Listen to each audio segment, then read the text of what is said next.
Welcome to Spooky History. In this episode, we're heading to the childhoods of Dickens, Stoker, and Stevenson to find out about their superhero origin stories.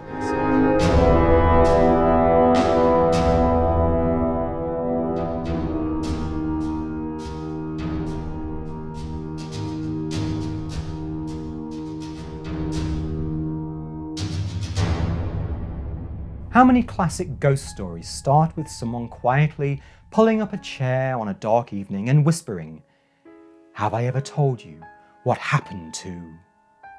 before giving one or more people a sleepless night?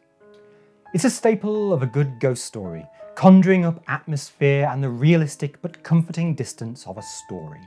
It lulls one into a full sense of security and familiarity, suspending your disbelief before punching you in the gut. After all, it happened to a friend. Many of us were probably told stories when we were young, by family members, friends, or pieces of technology so ancient they weren't sponsored by Audible. Doubtless some storytellers were better than others, relishing in the performance, story, and reaction of the diminutive audience they should be getting ready for bed, instead of overexciting. In this episode, I'd like to talk to you about three such masters of horror storytelling. Three storytellers without whom we wouldn't have some of the most famous examples of ghosts, vampires, or science going too far. Three storytellers who only performed for one person, and with whose death the last record faded. But let us start at the end, with that one person, or rather with three of them. One for each storyteller. The first is the definition of a social justice warrior who used his pen wherever he could to shine a light on the troubles of the poor and helpless, owned businesses and property, and liked to think of himself as an actor. The second was most famous in his lifetime for looking after an actor, as his obituary stated. He was the personal assistant of actor Sir Henry Irving, a Shakespeare thespian, and the first ever actor to get a knighthood. And when he wasn't doing that, or being the business manager of the Lyceum Theatre, he wrote a bit. And the third person we'll be talking about presumably saw an actor somewhere at some point, but is probably best remembered for his children's stories and the personal travels and love of history which fueled them. All three wrote many things, but all three share a contribution to the literary world of ghosts and ghouls, which stands out not only as one of their most long-lasting legacies, but also somewhat of an anomaly in their corpus of work. If you lent a copy of A Christmas Carol, Dracula, or The Strange Case of Dr. Jekyll and Mr. Hyde to a friend, and they came back to you begging for more stories of ghosts or gothic horror by the same authors, you'll start off with a small collection of Dickens' ghost stories padded out with chapters of unrelated novels, and Christmas books, or Bram Stoker's own weird short stories. But it wouldn't be too long before you were justifying Bill Sikes' dog, Sir Henry Irving himself, and Ben Gunn's lust for cheese as the next most horrifying thing that author wrote about. As authors and as people, H.P. Lovecraft, Edgar Allan Poe, or Stephen King can be made to fit into the horror tales they wrote far more easily than these one-off authors, at least as adults. As children, on the other hand, most of us are pulled towards worlds of fancy with facts and science being often seen as a part of growing up. As such, it is perhaps understandable the development years of all three writers included stories involving horror and the unexplained. However, what is more interesting is the fact that all three men would later give most of the credit for the awakening of their own storytelling to young women in their parents' employ. Dickens claimed the memories of his childhood were responsible for most of the dark corners of his mind, vividly recalling the terrifying bedtime tales that his nanny gleefully tortured him with between the ages of 5 and 11. So acutely did I suffer from the ceremony that I sometimes used to plead I thought I was hardly strong enough and old enough to hear the story again just yet. But she never spared me one word of it. Her name was Mercy, though she had none on me. Her legal name was actually Mary Weller. Dickens would immortalise her last name with the most famous character of his debut novel, The Pickwick Papers, in 1837, and his pet name for her in Martin Chuzzlewit, 1843 to 44, 6 years later. When she was hired, she was only 8 years older than her young charge at 13 years of age. In Dickens and the Invisible World, Professor Harry Stone said that when Mary came to the Dickens home, she brought with her a fantastic budget of weird stories and country superstitions, and she also brought with her a baleful imagination that embroidered and personalised everything she related. Dickens proved an ideal audience, and Mary Weller practised on him endlessly. And Mary was not content with merely sitting down by his bed with a book or knitting in her hand. Oh no.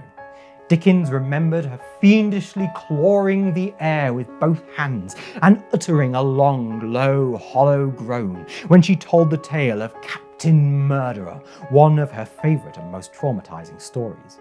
While young Dickens apparently found bedtime quite mentally challenging, it was more physically painful for Robert Louis Stevenson and Bram Stoker, who were both often ill as children. Because of this, Stevenson was more often than not in the care of his full-time Scottish nurse and nanny, Alison Cunningham.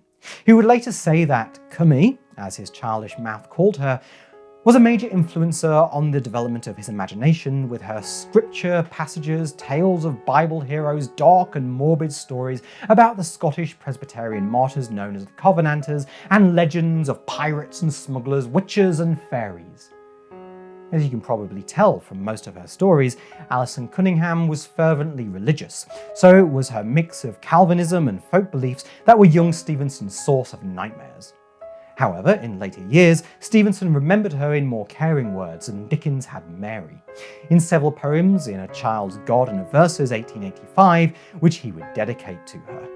However, the precocious concern for religion she fostered in him still found its way into his fascination with dark stories in general, and with good and evil in particular, manifesting both in the strange case of Dr. Jekyll and Mr. Hyde, itself the product of a nightmare when he was ill.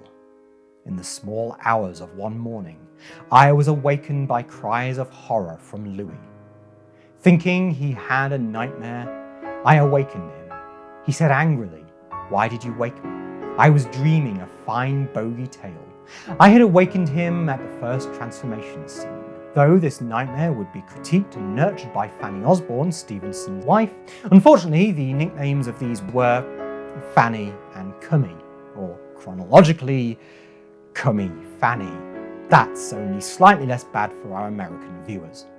Unlike Stevenson, Bram Stoker was fortunate enough to outgrow his bedbound years, later becoming a vigorous athlete, but his great-grandnephew Dacre Stoker said that as a child, Bram also had been traumatized by the stories his mom told him about people being buried prematurely, and on top of that, his nanny telling him these great Irish folklore stories of vampires and fairies and banshees and things.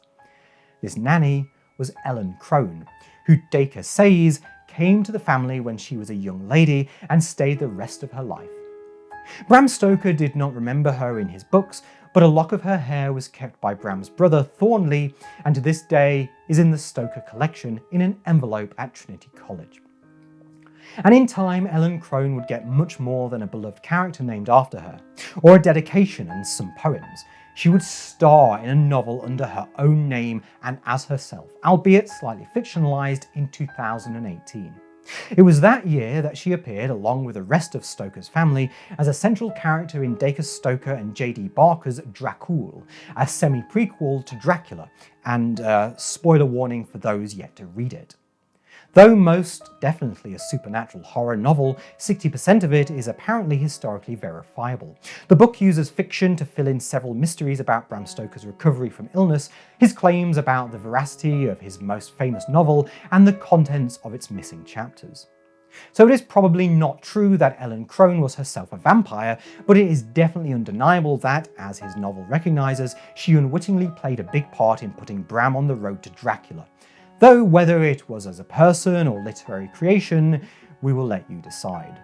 Of course, by the time Dickens, Stevenson and Stoker wrote their books, their childhood fears had become, for one, intellectual curiosity around spiritualism, for another, philosophical questions about the nature of man, and for the third, historical research into Eastern European folklore and history. And as these men's reputations grew, their existence as human beings, as once frightened children, cowering under the images conjured up by a nanny's words, became just memories and influences. Until one day, these were gone too, lost to time and mortality. Now we cannot experience these storytellers for ourselves, these modest souls and daily workers who terrified and inspired Dickens, Stevenson and Stoker, and put them on the path to Jacob Marley, Dr. Jekyll and Count Dracula. Few stories are remembered for their framing device, but it is worth remembering what those framing devices do. They weren't the song, some might not even consider them the introduction, but even if they were just the turning up and the counting, they set the key and tempo without which no song could follow. So let us remember the Mary Wellers, Alison Cunninghams, the Ellen Crones, the parents, family members and friends who possibly never thought they were standing in front of an audience or a fan, never wrote down a story or tried to profit from it, and may not even have considered that they were making something their own. They may have just been trying to get someone dreaming or quiet with wonder and fear at a world full of monsters and magic. But unknowingly, they opened a gate and unleashed something new, a source of so many more nightmares and terror that even they could have possibly imagined. We hope you enjoyed that episode of Spooky History. You can follow us on most social media at Spooky Hist Show and support us with donations at paypal.me/noisyghostend. We'd also like to extend a thank you to Dacre Stoker for providing insight into this episode. If you have ideas for future episodes, please just leave them in the comments. Thanks for watching, and please do have nightmares. Goodbye.